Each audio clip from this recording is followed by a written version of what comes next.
সুন্দরবনের দুর্ধর্ষ বনদস্যু ছোট জাহাঙ্গীর বাহিনীর প্রধান জাহাঙ্গীর শেখ সহ ২৭ সদস্য কোস্টগার্ডের কাছে আত্মসমর্পণ করেছেন। মঙ্গলবার মোংলায় কোস্টগার্ড পশ্চিম জোন সদর দপ্তরে তারা ২৭টি আগ্নেয়াস্ত্র, ৩৪০ রাউন্ড তাজা গুলি ও ৫৫ রাউন্ড ফাঁকা গুলি জমা দেন। পরে তাদের মোংলা থানা পুলিশের কাছে হস্তান্তর করা হয়। অস্ত্র আইনে মামলা দায়েরের পর আদালতের মাধ্যমে বাগেরহাট জেলা কারাগারে পাঠানো হয়েছে। এর আগে মে ও জুলাই মাসে ছোট সুমন ও বড় জাহাঙ্গীর বাহিনীর আরও ১০ দস্যুও অস্ত্রসহ আত্মসমর্পণ করেন।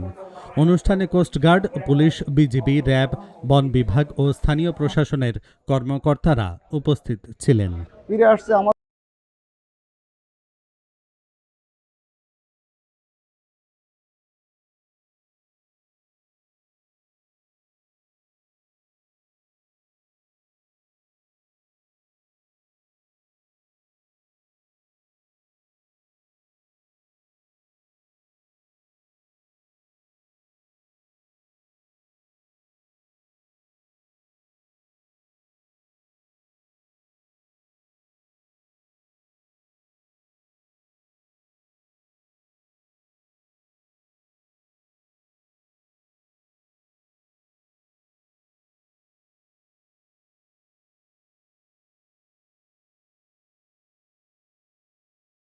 বর্তমান সরকারের দিক নির্দেশনায় সুন্দরবনের সক্রিয় সকল বনদস্যু বাহিনী নির্মূল এবং উপকূলীয় অঞ্চলে নিরাপত্তা নিশ্চিতকরণের লক্ষ্যে বাংলাদেশ কোস্টগার্ডের নেতৃত্বে operation restore piece in Sundarban এবং অপারেশন ম্যানগ্রোভ শিল্ড নামে দুটি বিশেষ অভিযান পরিচালনা করে বিপুল পরিমাণে অস্ত্র ও গোলাবারুদ সহ ৪৫ জন বনদস্যুকে আটক করা হয়।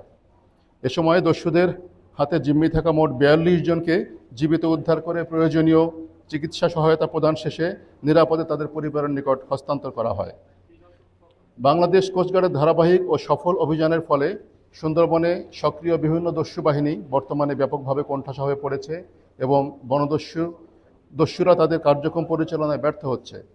এ প্রেক্ষিতে গত ১৩ জুলাই ২০২৬ সোমবার বিকাল ৫টায় বাগেরহাটের মোংলা থানাধীন সুন্দরবনের চরপটিয়া খাল সংলগ্ন এলাকায় ছোট জাহাঙ্গীর বাহিনীর প্রধান জাহাঙ্গীর শেখ সহ সর্বমোট ২৭ জন সক্রিয় ডাকাত সদস্য কোস্টগার্ডের নিকট আত্মসমর্পণ করে।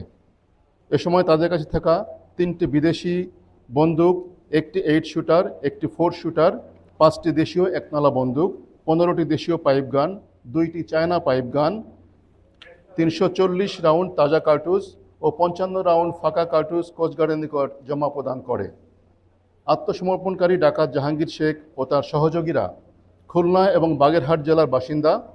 ছোট জাহাঙ্গীর বাহিনীর সদস্য হিসেবে তারা দীর্ঘদিন যাবৎ সুন্দরবনে ডাকাতি সহ সাধারণ জেলে ও বাওয়ালিদের জিম্মি করে মুক্তিপণ আদায় করে আসছিল। জব্দকৃত অস্ত্র, গোলাবারুদ ও আত্মসমর্পণকারী ডাকাতদের পুনর্বাসনের ব্যবস্থা সহ পরবর্তী আইনানুগ কার্যব্যবস্থা গ্রহণের কার্যক্রম প্রক্রিয়াধীন রয়েছে। সুন্দরবনের সকল সক্রিয় বনদস্যুকে বাংলাদেশ কোস্টগার্ডের নিকট আত্মসমর্পণ করে স্বাভাবিক জীবনে ফিরে আসার আহ্বান জানাচ্ছি। আত্মসমর্পণকারীদের ঊর্ধ্বতন কর্তৃপক্ষের মাধ্যমে পুনর্বাসনের সুযোগ দেওয়া হবে। অন্যদিকে যারা অপরাধমূলক কর্মকাণ্ড অব্যাহত রাখবে তাদের বিরুদ্ধে সরকারের জিরো টলারেন্স নীতির আলোকে কঠোর আইনানুগ ব্যবস্থা গ্রহণ করা হবে।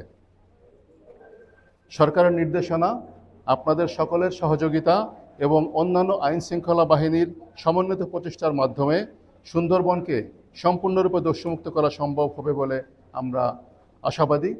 সকলকে অনেক ধন্যবাদ।